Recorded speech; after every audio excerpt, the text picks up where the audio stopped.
Pulang dari situ seorang keponakan saya yang dari kecil ikut saya,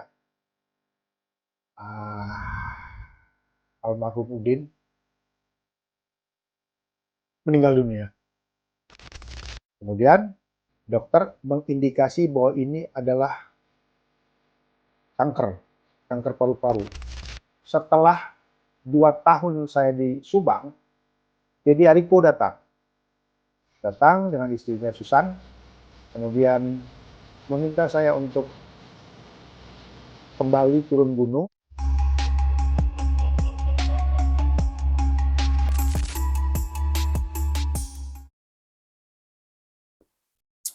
Jumpa lagi bersama saya Indi Sujawe di Spiritual Indonesia.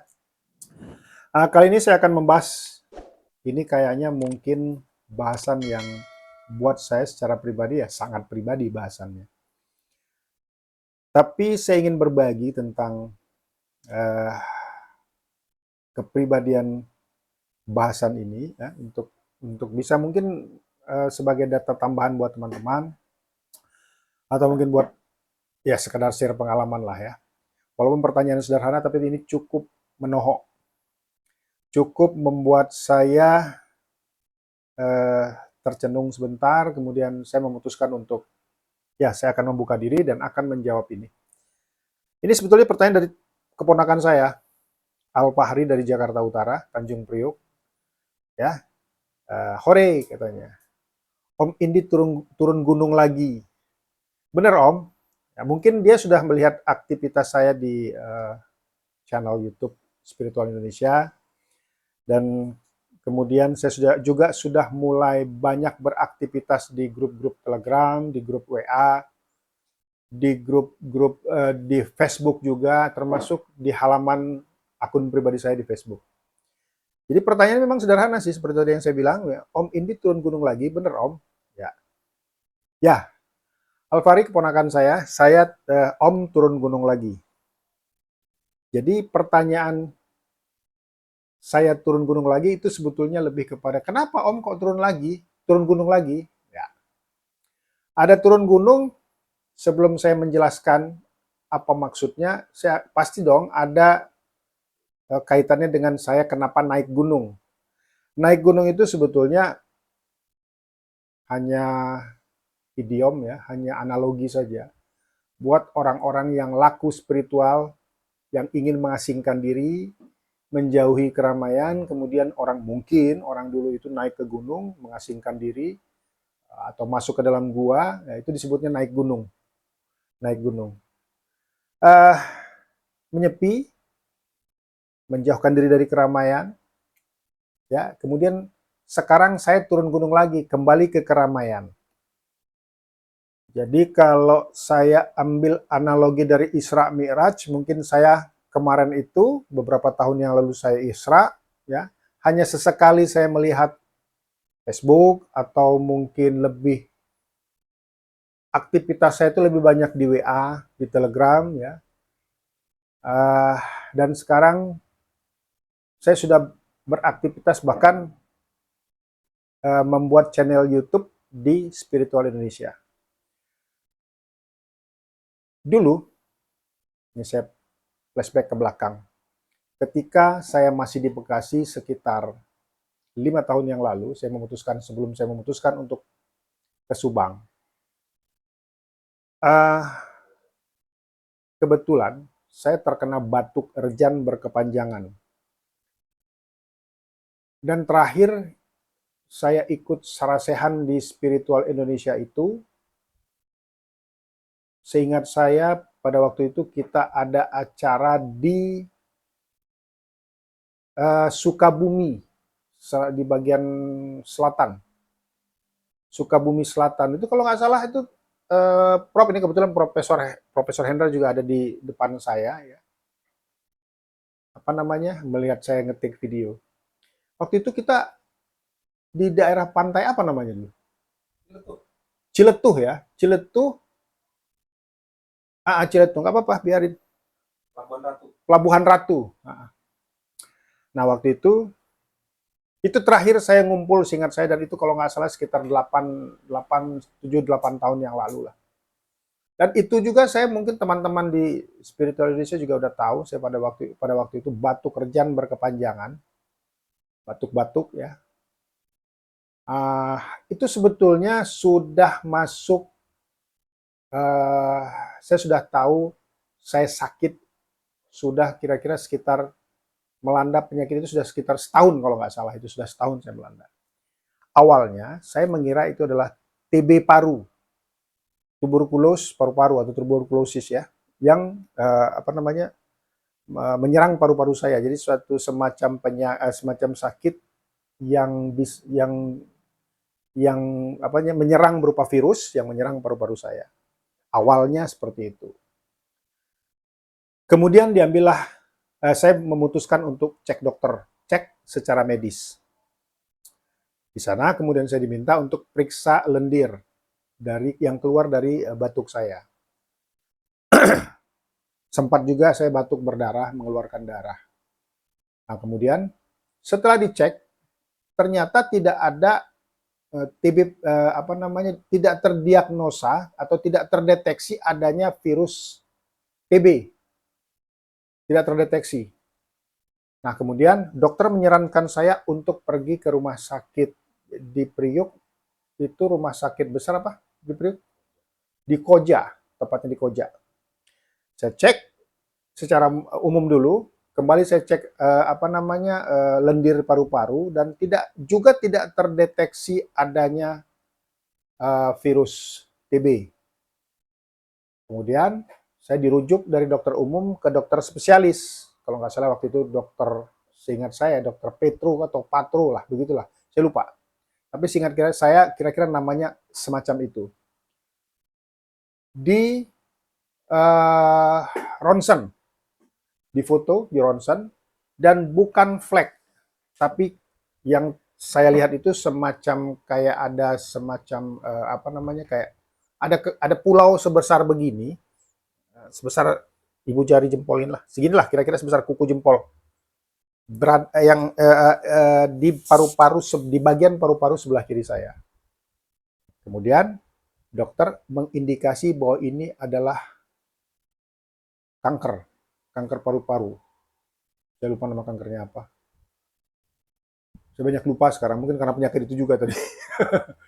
Dan kemudian untuk memastikannya, jadi saya diduga, tapi masih diduga ya, untuk memastikannya mungkin ada serangkaian pemeriksaan cek-cek secara medis lagi yang kemudian saya tinggal.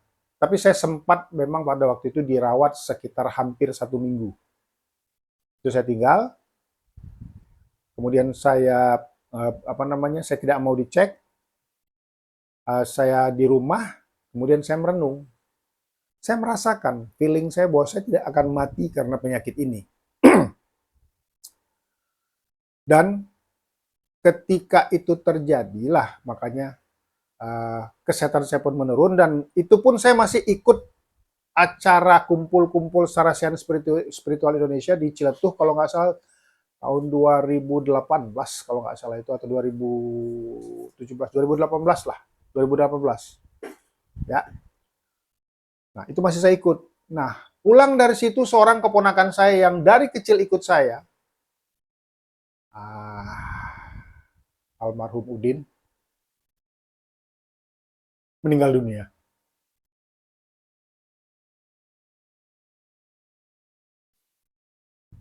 Meninggalnya dia, kemudian kesehatan saya menurun.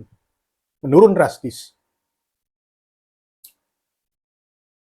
Anak angkat saya anak angkat saya, kakaknya dari Udin, kakak sepupunya dari Udin itu Litra, mungkin beberapa teman-teman di Spiritual Indonesia juga kenal. Kemudian menyarankan saya untuk mundur dulu, tidak beraktivitas apapun. Dia berusaha untuk mencari uang untuk kehidupan kami.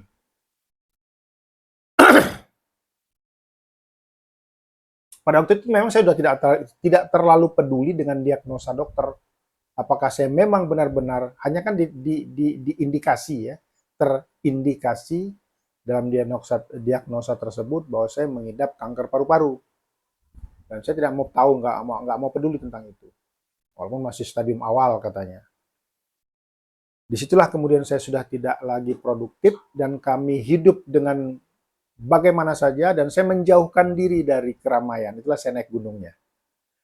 Saya kemudian mulai tidak begitu aktif di media sosial, termasuk Facebook dan WA. Bahkan nomor WA saya pun banyak berkali-kali ganti. Ya, ini teman-teman, baru ini informasi buat teman-teman ya, bahwa saya bukan tuberkulosis atau TB paru, tapi diduga atau terduga apa? Diduga saya di indikasi diagnosisnya itu secara medis adalah kanker paru-paru. Oke. Nah, kemudian saya memutuskan untuk pindah ke Subang, mengikuti adik saya yang sekarang juga bersama saya di sini bareng-bareng. Uh, Pindah ke Subang, kemudian saya memulai kehidupan baru di sana. Di sanalah kemudian saya mulai mendalami meditasi secara praktisi, ya, secara praktek. Saya mendalami meditasi dan saya tidak begitu lagi peduli dengan apapun tentang penyakit saya. Yang saya tahu dan feeling saya kuat untuk itu, saya tidak mati karena ini. Saya bisa sembuh. Nggak tahu bagaimana caranya. Yang penting saya lakukan meditasi saja. Dari meditasi itu pun banyak hikmah juga yang dapat. Akhirnya saya mendalami meditasi dengan sebenar-benarnya. Banyak kemudian saya mendapatkan pengalaman yang luar biasa dari meditasi tersebut. Dari hasil kontemplasi dan pemikiran yang setiap hari ya, yang dalam di situ. Suatu ketika, kalau nggak salah, setelah 2 tahun saya di Subang, Deddy Ariko datang dengan istrinya Susan, kemudian meminta saya untuk kembali turun gunung. Pada waktu itu ya, masih 2 tahun itu. Saya bilang saya belum bisa, tapi saya tidak memberitahu alasannya apa. Saya bilang saya nggak mau aja, belum bisa. Padahal saya hanya merasakan bahwa penyakit saya belum sembuh total. Tetapi pada waktu itu sudah mulai turun. Apalagi pada waktu itu kalau nggak salah sedang ganas-ganasnya COVID.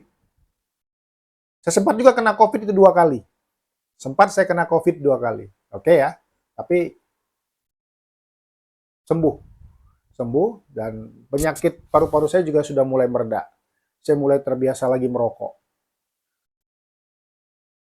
Setahun kemudian, Dedi datang lagi, itu udah 3 tahun saya di Subang. Dedi datang lagi, meminta kembali untuk pada saya untuk kembali aktif. Dia mau bikin channel YouTube di Spiritual Indonesia. Dan karena saya juga masih menolak, akhirnya kemudian dia memutuskan dia pergi ke teman saya, ya, Profesor Hendra Ishander, dan kemudian mereka bikin YouTube. Saya juga sering lihat itu kegiatannya di YouTube, juga saya sering nonton, saya sering lihat ya.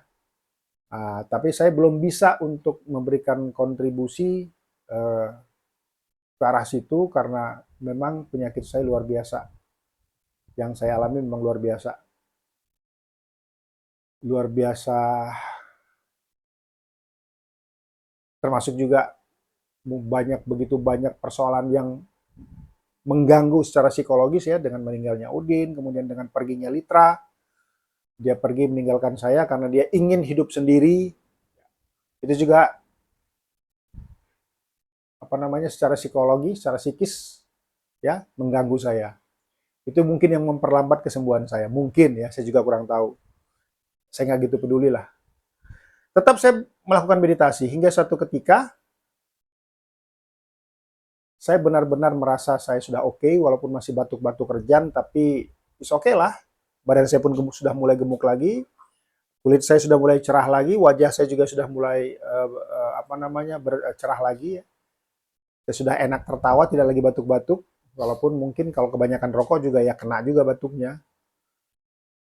2 tahun kemudian, jadi tepat 5 tahun, kira-kira 3 minggu ke belakang, Dedi datang lagi ke Subang, ke tempat saya, ke rumah saya, dan meminta secara pribadi untuk saya, ayo bang, kita bikin YouTube. Dengan semangat saya bilang, iya. Dan inilah saya. Jadi akhirnya saya turun gunung dengan kondisi yang luar biasa sehat, luar biasa semangat, ya. Kembali bersama teman-teman, kembali ngumpul dengan teman saya Profesor Hendra Isander, kembali berkumpul bersama teman-teman di Spiritual Indonesia.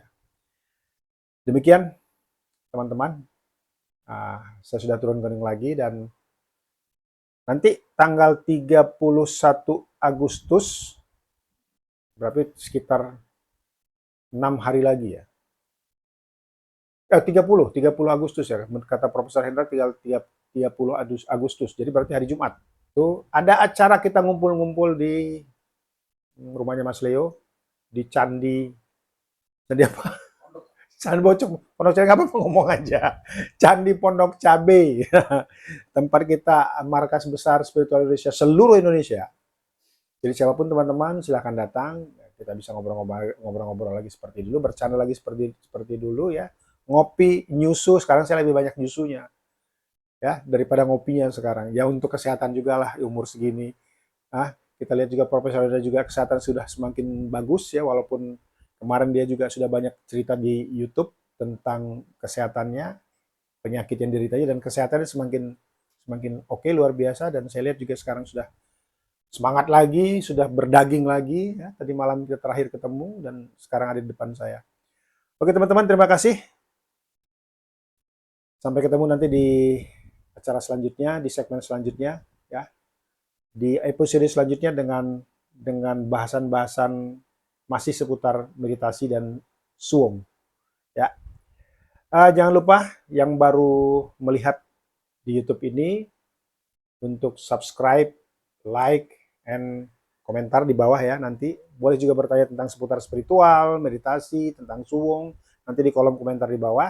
Juga nanti kita ada channel YouTube Spiritual Indonesia, kita bisa kumpul di situ, ada kanal saya, ada kanal Jurnal Hendra, ada kanal Suwung ya, ada kanal yang lainnya nanti. Teman-teman yang ingin bergabung juga, praktisi-praktisi yang ingin bergabung juga nanti akan dibikinkan kanal di situ.